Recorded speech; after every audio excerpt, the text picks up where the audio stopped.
ఇక్కడ ఉన్నవాళ్ళు మన పొన్నం ప్రభాకర్ గారు పార్లమెంట్లో మంచి గొప్ప రోల్ ప్లే చేశారు. ఇలా అందరి పాత్ర ఎవరి పాత్ర వాళ్ళది ఉంది. సకల జనుల సమ్మెకి సంబంధించి జయశంకర్ గారు, లేకపోతే కోదండరామ్ గారు, ఇంకా అనేక మంది త్యాగధనులు అనేక మంది అనేక పద్ధతుల్లో కృషి చేశారు. మా సింగరేణి అప్పుడు మేమే గుర్తింపు సంఘం. మా సింగరేణిలో దాదాపు పనికి వెళ్లకుండా 45 రోజులు సకల జనుల సమ్మెలో పాల్గొనడం జరిగింది అధ్యక్ష. ఏఐటీసీ అప్పుడు ఆర్టీసీలో మేమే గుర్తింపు సంఘం. ఆ విధంగా అందరం కలిసి చేశాం.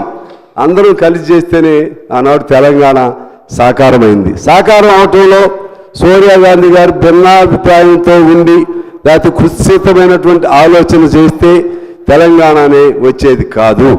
అందువలన ఈ సందర్భంగా ఈ ఒక్కరోజు ముఖ్యమంత్రి గారు చెప్పినట్లుగా భేషజాలు లేకపోతే భిన్నాభిప్రాయాలు ప్రక్కన పెట్టుకుని అందరూ ఒక్క తాటి మీద ఉంటేనే తెలంగాణ పట్ల తెలంగాణ తల్లి పట్ల మనకి గౌరవం ఉన్నట్లుగా అర్థమవుతుందని నేను మనవి చేస్తున్నాను. లేకపోతే రాజకీయ కోణంతో తెలంగాణ తల్లిని కూడా వివాదాస్పదం చేస్తే చరిత్ర మనల్ని క్షమించదు అని చెప్పి నేను మనవి చేస్తూ ఉన్నాను. అదే సందర్భంలో ఇక్కడ ఇంకొక మాట చెప్పి నేను సెలవు తీసుకుంటాను అధ్యక్ష.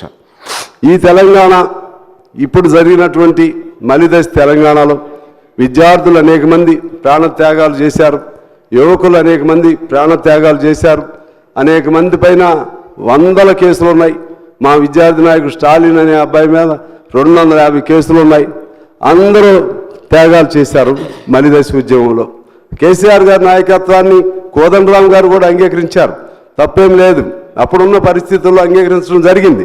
కానీ దాన్ని చూసి ఇంతమంది ఈ త్యాగాలన్నీ తను ఒక్కరే అనే భావనతో ఎవరున్నా సరే మహాత్మా గాంధీయే నేను ఒక్కరిని ఎప్పుడు చెప్పడం, కానీ ఆ భావన ఉండకూడదని చెప్పిన వారికి మనవి చేస్తూ ఉన్నాను. దీనికంటే మూలం ఆనాడు వీరోచిత తెలంగాణ సాయుధ పోరాటం, తెలంగాణ రైతాంగ సాయుధ పోరాటం జరిపిన విషయాన్ని కూడా మీకు గుర్తు చేస్తున్నాను అధ్యక్ష. ఆనాడు 4,500 మంది మరణించారు, అది కూడా నేను గుర్తు చేస్తున్నాను. దానికి పిలిపించినటువంటి మగ్దుం మొహిద్దీన్, బద్దం మెల్లారెడ్డి, రావి నారాయణ రెడ్డి, ఇటువంటి గొప్ప యోధులు, సాకలి ఐలమ్మ, దొడ్డి కొమరయ్య, వీళ్ళందరూ కూడా కమ్యూనిస్టు యోధులే. వాళ్ళందరి పేరుతోనే మీరు ఉచ్చారణ చేస్తూ ఉంటారు.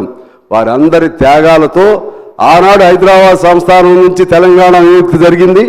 ఆ తర్వాత అందరి కృషితో, అఫ్కోర్స్ మీరు లీడర్ కావచ్చు, కానీ అందరి కృషి ఉంది, అన్ని పార్టీల కృషి ఉన్నాయి. అందరితో ఆనాడు హైదరాబాద్ నుంచి మన తెలంగాణ విముక్తి చెందింది. కమ్యూనిస్ట్ పార్టీ రోల్ తీసుకోలేదు కదా, మేమే అని చెప్పి తీసుకోలేదు కదా, వ్యక్తిగతంగా ఎప్పుడు తీసుకోలేదు కదా. అట్లనే గత ముఖ్యమంత్రి గారిని నేను మనవి చేస్తున్నా, మీరు టీఆర్ఎస్ని బీఆర్ఎస్ చేసేసుకుంటారు, మీరు అనేక మార్పులు చేసుకుంటారు. ఇది ఇప్పుడున్నటువంటిది వాస్తవం మాకే అనిపించింది. తల్లి అంటే తల్లికి తల్లికి ప్రతీక ఎలా ఉంటుంది? బంగారం, ఎప్పుడు బంగారపు మెడలు లేకపోతే బంగారపు వడ్రాణాలు లేకపోతే ఇటువంటి కాదు కదా.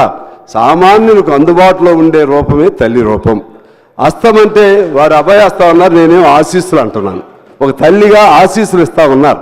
అందువలన ఆ విధమైనటువంటి ఈ అన్ని అంశాలని గమనంలో తీసుకుని ఈ ప్రతిరోజు తెలంగాణ ఈ డిసెంబర్ 9న గొప్ప పర్వ దినోత్సవంగా జరపవలసినటువంటి బాధ్యత ప్రభుత్వంగా తీసుకోవాలని కోరుతూ, అదేవిధంగా ఆనాటి విజయం సెప్టెంబర్ 17 దాన్ని కూడా భేషజాలు లేకపోతే బింకాలు లేకపోతే బిడియాలు లేకపోతే ఇంకేమన్నా మానసికంగా లోపల ఉన్న అడ్డంకులన్నీ వదిలేయండి.